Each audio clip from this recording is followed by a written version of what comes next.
כן. היה פיגוע בדרום ליד אילת. במרדף אחרי המחבלים ירינו בטעות על עמדה מצרית. 5 חיילים מצרים הרוגים.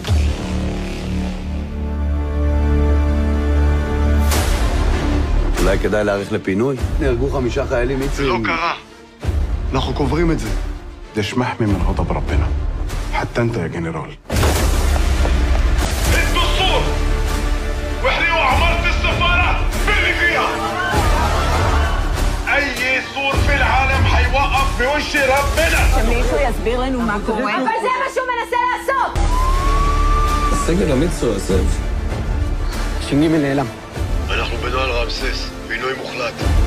אני צריך כמה מבטחים שישארו בבניין. שישארו, שלא תוסלב.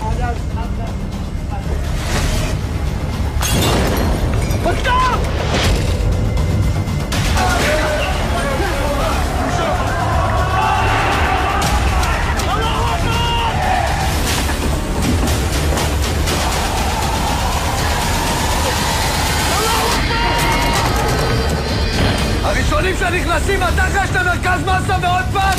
עד שנגמרת לנו עוד על מושת, יש!